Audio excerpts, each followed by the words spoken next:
Il y a des erreurs qu'on fait tous avec nos enfants dans leur éducation et qui vraiment altèrent l'autorité qu'on a envers eux.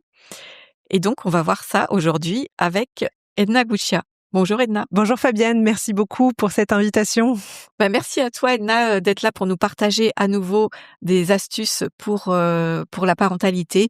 Et Edna est déjà intervenue dans plusieurs des sommets en ligne Terre à grandir, donc des sommets qui regroupent plusieurs intervenants experts de la parentalité et qui vous partagent des ressources pour être le parent que vous avez envie d'être. Alors Edna, du coup, quelle est la première erreur qui altère l'autorité des parents? Alors je crois que vraiment la première erreur qui peut être faite assez facilement, c'est de poser des limites et de ne pas respecter ce qu'on avait dit, qu'on ferait. Dire quelque chose et faire autre chose, en fait, ça marche pas. En discipline positive, on va poser des limites, on va passer des accords avec les enfants, on va se mettre d'accord sur à 18h, tu éteins la télé, par exemple. Si à 18h05, l'enfant n'a pas éteint la télé et que en fait je laisse jusqu'à 18h30, finalement ce que j'ai dit, l'accord qu'on a passé n'a plus de valeur puisque on peut y déroger.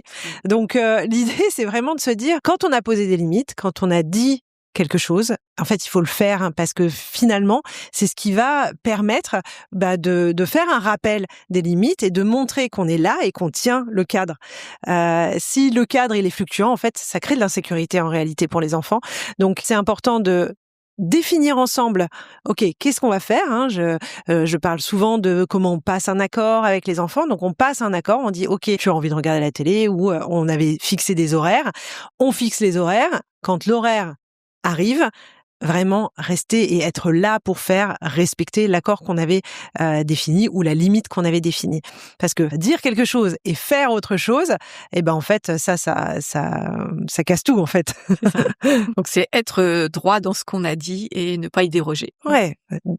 Dire ce qu'on fait et faire ce qu'on a dit. Est-ce que tu peux nous partager une deuxième erreur qu'on fait tous et qui peut altérer notre autorité? Alors je crois qu'une erreur qu'on fait tous parce qu'on est humain, c'est de s'énerver, en fait, de perdre son calme. Quand on est énervé, quand on est sous stress, après il y a des bonnes raisons d'être parfois énervé, la fatigue, les enfants qui n'écoutent pas, etc.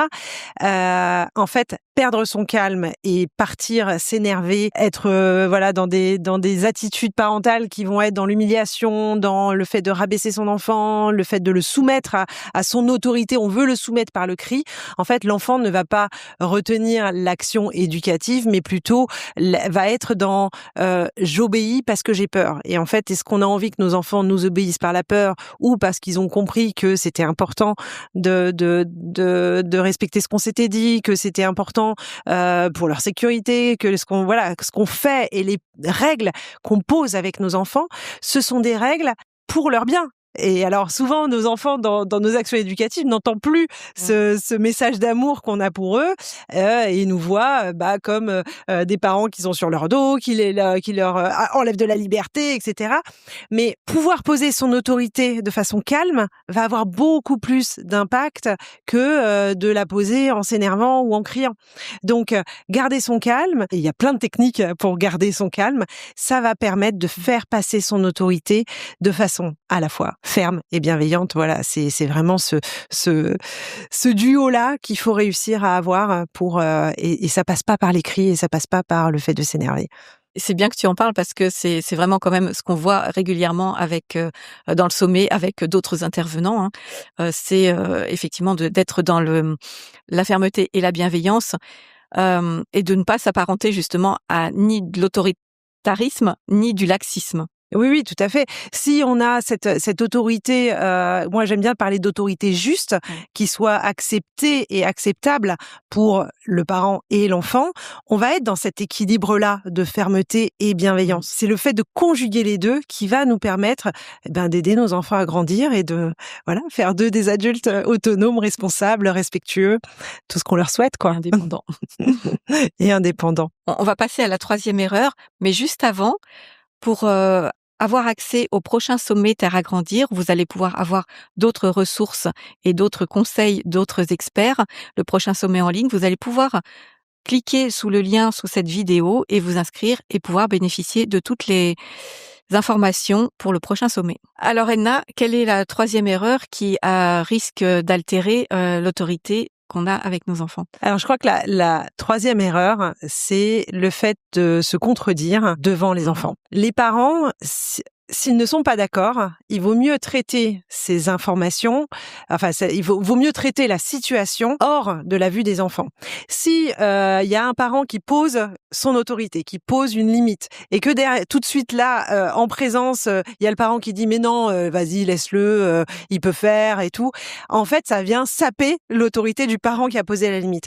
On peut ne pas être d'accord ensemble dans les limites qu'on pose aux enfants. Par contre, je pense que faire front face aux enfants et faire équipe parentale, c'est nécessaire pour rester aligné et pour que les enfants respectent l'autorité d'un parent ou de l'autre. Si on n'est pas d'accord, on peut traiter la situation hors du champ des enfants, dire bah ouais là je t'ai trouvé un peu dur ou peut-être qu'on pourrait faire différemment la prochaine fois, mais en dehors de la vue des enfants, en fait. Se contredire face aux enfants, ça va être complètement contre-productif. Et du coup, ça vient saper l'autorité d'un parent ou de l'autre. Et donc, merci Edna pour ces trois erreurs qu'on peut faire, effectivement, pour saper un peu l'autorité qu'on a sur nos enfants. Donc, si vous aimez ces contenus, n'hésitez pas à vous abonner à la chaîne Terre à grandir pour avoir d'autres ressources. À très vite! À très vite!